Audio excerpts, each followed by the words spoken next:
Another day, another free speech row, and this relates to Father Ted co-creator Graeme Linehan, who has revealed that he was arrested at Heathrow Airport over social media posts sharing his views on trans people. Writing on Substack, the 57-year-old comedy writer and stand-up said that after flying into the UK from Arizona, he was detained by 5 armed officers and put into a cell before being questioned over posts published on X in April.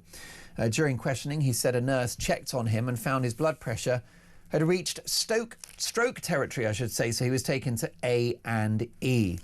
Now, let's take a look at what exactly he said, because many people have been critical of the actions of the Met Police, including Piers Morgan and J.K. Rowling, who have suggested that it's a complete overreaction. 3 tongue-in-cheek social media posts. Don't get me wrong, they were pretty spicy. They were pretty controversial. But isn't that the point about free speech? We'll get to the detail of those posts in just a moment. But first, for reaction, I'm delighted to head straight over to the House of Lords and Britain's unofficial free speech czar, the director of the Free Speech Union, Lord Toby Young. Lord Young, welcome to Talk. Hi, Mark. Good to have you on the programme. Your reaction to this story, it seems to have been received with widespread opprobrium. Yes, I think very few people are defending how the police behaved, rather surprisingly, including Downing Street, which have Downing Street issued a statement earlier, more or less throwing the police under a bus. So what happened, Mark? I don't think you quite captured the full horror of it in your introduction. So Graeme Linehan was met off a transatlantic flight. He flew in from Arizona yesterday at noon by 5 armed police officers at Heathrow. He was arrested and detained for 16 hours and questioned about 3 tweets. And he was only released when a nurse discovered his blood pressure was so high that he had to go straight to A&E. The police seem to be completely at a loss as to exactly what offence they're investigating Graeme for having supposedly committed. Yesterday, they said he was being investigated for having incited violence. Well, there's no such offence on the statute books. They just pulled that one out of their navel. They've changed that to an offence under Part 3A of the Public Order Act. But Part 3A of the Public Order Act criminalises stirring up hatred on religious grounds or on the grounds of sexual orientation. It does not criminalise stirring up hatred against people on the basis of their transgender status. So again, he can't possibly have committed that offence. I'm told that the Metropolitan Police Press Office are going to come up with yet another offence, a third offence, tomorrow to try and justify their absolutely inconceivable overreactions. I think it's just another example of the police being far too overzealous in their policing of social media posts, particularly people who post gender-critical content, who criticise the trans rights agenda. It's as though the police have become the kind of paramilitary wing of the LGBTQ movement. It is absolutely extraordinary. This isn't the first time the Free Speech Union is defending Graeme. We're paying for his legal team, though I doubt this will go to court. But this isn't the first case in which someone gender critical has found themselves, having their collars felt. 40% of all the cases we fought, and we fought over 4,500 of Free Speech Union in the last 5 years, 40% have been gender critical feminists saying things like, I don't want to share changing rooms with biological men. I don't want to share lavatories with biological men. And for some reason, the police, arrest them, sometimes detain them for hours at a time, and then eventually release them without charge and decide to take no further action. And I'm sure that's what will happen in this case too. But, the police need to get their priorities straightened out. It's not their job to police the debate about gender and gender differences, that's a debate that needs to be thrashed out in the public square. It's not something that a supposedly impartial and neutral police force should be intervening on one side of. Particularly when there are so many other better things they could be doing. Only 1 in 5 reported shoplifting offences are investigated by the police. 75% of burglaries in 2023 went unsolved. Why are they wasting so much time policing our tweets when they could be policing our streets? Does this demonstrate that the police are in the grip of ideological capture? Because it doesn't seem they got the memo that the Supreme Court recently ruled that biological sex is how you achieve the definition of a woman. Yeah, that seems to have passed the police by. I, I think the root of the problem, I think, is the College of Policing, which was created by the coalition government, headed by David Bonfire of the Quangos Cameron. So it was a new Quango created by the coalition government in 2014, and it took on responsibility for police training, amongst other things. And one of the first things the College of Policing did was come up with the concept of non-crime hate incidents. Yeah. So you can see the Orwellian direction of travel that was immediately embarked upon. And I think it's the College of Policing which are largely responsible for the wokeification of the police and have persuaded the police, particularly in England and Wales, that their job is to protect these beleaguered identity groups, these victim groups from persecution. Forget about upholding law and order. Forget about solving burglaries, auto theft, street crime of various kinds, shoplifting. No, their job is to protect these sacred identity groups from hurty words.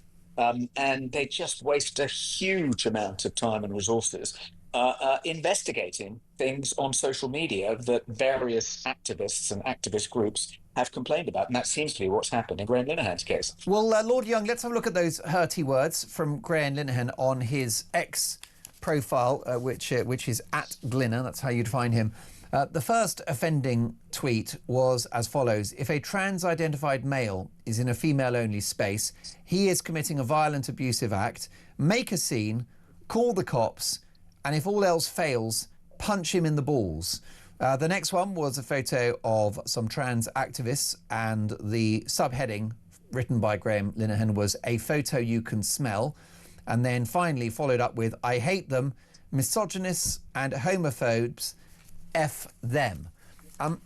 Is he testing the boundaries of free speech there, particularly the provocation to punch a trans person in the balls?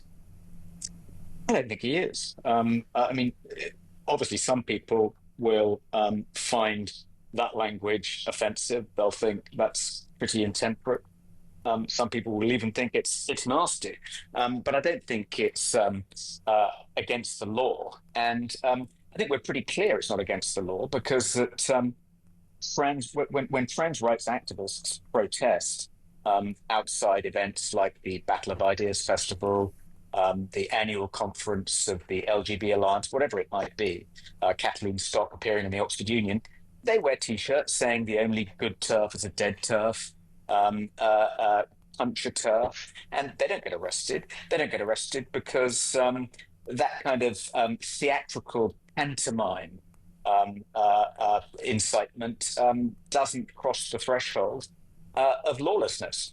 And I think, the same license should have been extended to Graeme in this case. Although Lord Young, two wrongs don't make a right. Should he really be tweeting that, you ought to punch someone in the balls? I mean, we obviously had that recent case of this Labour councillor talking about slitting people's throats. Of course, Lucy Connolly with her implication, her suggestion of burning down migrant hotels. Is this really responsible language? Well, I think, isn't he making a political point there? Isn't he just making it clear that as far as he's concerned, these so-called trans women are in fact biological men, and they have the testicles I to think prove it's it. satirical in its flavour, isn't it? And provocative in that way. It is, yeah. It's certainly not something that warrants being arrested by And the 5 armed photo you police can officers. smell is actually quite funny, and I think will be appropriate for an Extinction Rebellion march as well. So I've got no problem with that.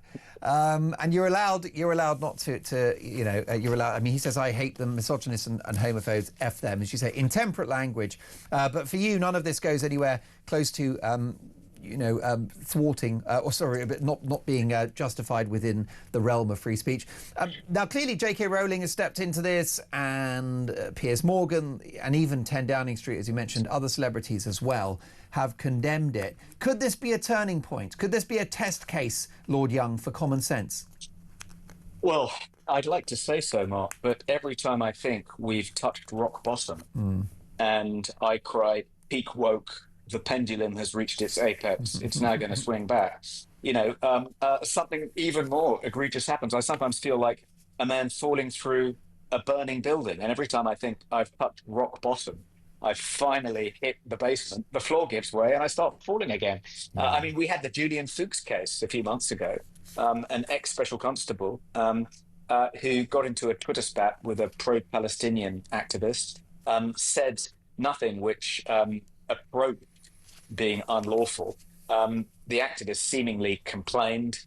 It was flagged up to the, counter-extremism and counter-terrorism branch of the Metropolitan Police, and instead of, filing it in the circular file, i.e. the bin, they referred it to Kent Police, who then went round to this poor ex-constable's house, mob-handed, arrested him, ransacked his house, discovered some Brexity books in his bookshelves, very suspicious, and only released him with a caution. The Free Speech Union took on that case, and quite quickly, the Chief Constable of Kent Police issued a grovelling apology, and we got him £20,000 in compensation for wrongful arrest and wrongful imprisonment. And you would have thought that would teach the police a lesson, be a little bit more cautious before going around mob-handed and arresting someone and detaining them for several hours next time, but seemingly not. So I fear, Mark, that this will only happen again. Before I let you go, this has even come up as an issue in trade talks with the United States and the Vice President, J.D. Vance. Do the Americans overstate the extent to which Britain is now and I quote, police state? Well, calling Britain a police state may be jumping the gun a little, perhaps next year. But I do think that when J.D. Vance raised his concerns about the erosion of free speech in the United Kingdom, Sir Keir Starmer batted those concerns away and said, we have no problem with free speech in the United Kingdom. We have a very proud tradition of upholding free speech. Thank you very much. I now think the police perhaps should be looking at Keir Starmer for having committed the crime of knowingly spreading false information, which was a crime created by the Online Safety Act, Section 197 of the Online Safety Act, and carries a maximum sentence of up to 51 weeks in jail. Perhaps Keir Starmer should now be sweating under the hot lights in a cell at Heathrow next time he returns from holiday for having breached Section 197 of the Online Safety Act and knowingly spread false information and dubiously claiming that we don't have a problem with free speech in this country. We clearly do. J.D. Vance is right. Take a look at yourself, Prime Minister. There's a lot of anger about it out there, especially among my viewers and listeners. Do you think the Prime Minister will read the room and pivot on this issue and attempt to restore free speech in this country? No, I don't, I'm afraid. I think we're going to have to wait for a change of government before that happens. No, I think things are only going to get worse between now and 2029. The government has already announced its intention of coming up with an official definition of Islamophobia. It's then going to roll that out across public bodies. That'll mean people losing their livelihoods for criticising the religion of Islam. It wants to criminalise conversion therapy. And I think it includes in that definition parents trying to talk their children out of having life-changing surgery because they're confused about what gender they are. That's right, and that might be a psychologist sitting down or a counsellor sitting down with a 14-year-old and saying, are you sure you want to have an operation on your body which will change your life forever? And that could be classed as conversion therapy, right? Yeah, become a criminal offence punishable by up to 2 years in jail. So I'm afraid I don't think things are going to get any better. I think they're only going to get worse until we have a change of government. Well, you're a very important voice in the House of Lords and within our political discourse. Lord Young, great to have you on the show. Great to hear you again. Lord Toby Young, the director of the Free Speech Union and Britain's unofficial free speech czar, increasingly very official.